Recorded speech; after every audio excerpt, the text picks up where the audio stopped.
tough on him, but he'll stand by him. I mean, what was it like working with these? Do you feel like you draw any sort of inspiration for the characters that you create based on your interactions with these actual Delta members and that sort of stuff?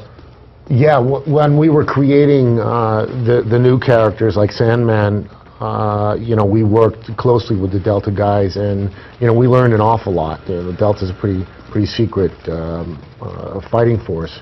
Matter of fact, they don't exist, and they'll probably be killed after this. But they are true patriots. I mean, this is what they want to do. This is all they think about and it's the same for the SAS and the GIGN in different countries. But they wouldn't necessarily give us ideas for missions. We would come up with the missions, but then we would ask them to help make them authentic. Yeah, make sure that you weren't doing something that was utterly ridiculous. Yeah. Let's see. Another Twitter question from XXXWolfXXX. He says, are vehicles going to be in the campaign of Modern Warfare 3, a la snowmobile, Jeep, etc.? Yes. Yeah, we have different vehicles in the game, and again, it's not just to throw them in for vehicle's sake, but it was right for the mission, or Pacing's obviously always a huge yes. part of Modern Warfare 3. I mean, you have parts. I mean, not just Modern Warfare 3, but every series. It always seems like there's an emphasis on like this mission will do stealth, this mission will just be crazy nuts for 20 minutes, and then once you've had your heart pounding for a while, we'll ease it back. Yeah. Well, there's also new mechanics in there. There's new features, and I don't want to give too much away, but I think people are going to find a really good variety in the campaign and the multiplayer. So a very common question that I'm sure you get all the time. Twitter user Craneface says, how long is the single-player campaign? It's kind of an arbitrary question, I know. It's so arbitrary that it's really hard. What are you playing it on? Are you playing it on Recruit? Are you playing it on Hardened? I don't know. You're sitting down and playing. We never sit down when we're designing the game and go, let's make a 10-hour game. We go, let's make a great story. Yeah. And whatever it comes out to be, and nowadays, as we're designing, we've been doing it long enough that you have an idea that, okay, this is long enough, but it's really about the story, and we just let it happen. I mean, I think the thing too with the Modern Warfare series and Call of Duty in general is that campaign is only obviously one component, right? I mean, today throughout the live stream we've shown single player. There's that campaign, and then there's Spec Ops, and then there's multiplayer with that. Yep. You can level up to some crazy level, and then Prestige over and over again. You can literally spend. Yep.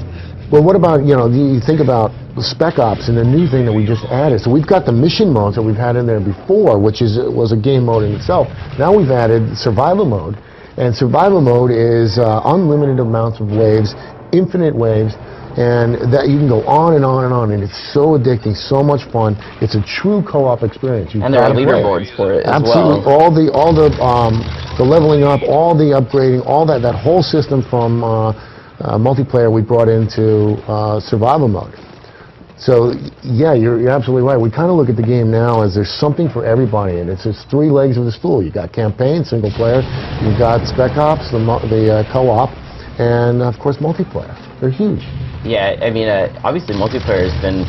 I mean, it's you're not gonna mess with something too much if it works and it's amazing. Yeah, right. But I've noticed that leveling seems a little bit different in this, that there's been so many more challenges added to where the sense of reward is constant. I mean, even right there, throughout this we've seen constant numbers popping up, constant awards popping up. So you don't necessarily have to be like the world's most amazing, player to sit there and still be able to earn rewards, level up. Right, and that's one of the things that they would go back to years of making games is reward the player for playing, and they should feel like they're accomplishing something, because they are. Right, sorry, I get distracted whenever I see. Me too. You have your community manager and Guy playing, and the guy's just a monster. Yeah, he is. Yeah, I know. So another Twitter question that comes from Twitter user I think Muza, who I think I like their question. So they're gonna win a Modern Warfare 3 gaming glasses from Gunner Optics. They ask, what things will make people want to play and stay on Modern Warfare 3 instead of playing one of the older Call of Duty games like Black Ops? Well, I mean, we've learned from those games. Now, I'm not saying go away from those, but I think that any iteration of a game, you try and make it better. You feel like you've made it better, and I think besides the upgrades that we made and additions to all the leveling up and the weapons and things like that, the levels look better, they sound better, they feel better, right? We've learned about creating just a map and what makes it special. Do you guys typically kind of go back and sit there and be like, like you have that meeting where you're like, well, what didn't we like? What do we feel like we could have done better? Oh, absolutely. I mean, you know what you don't like, right? You come away and you know right away the things that didn't work as well as others, and the first thing you want to do is right those wrongs. So remember, if you're just tuning in, we're playing Call of Duty Modern Warfare 3, live streaming here, the multiplayer. The new mode, kill confirmed, seeing a Predator missile strike come in. Oh, successful. It was. So if you're just joining us, you can send your questions to our Twitter at twitter.com/IGN with the hashtag Modern Warfare 3 or MW3. This guy. Yeah, I know. You guys have your community manager. He's a monster. At this yeah, game. I know. And I should find him. I was gonna say I don't know where you guys found him, but he's a predator. Yeah, I'm gonna have a rule where he can't kill me anymore. So another question that comes in from Twitter from Dealey18. They ask, are there any gold guns in the game? People always like to trick out the way their weapon looks. I don't leave that to bowling. Okay. If I give it away, if I give anything away, yes or no. Well, I think it's safe to say that there are definitely, you can change the appearance of your weapon. Yes. There's definitely leveling up where people can look at you and tell that you've done quite a bit as a player. Yep.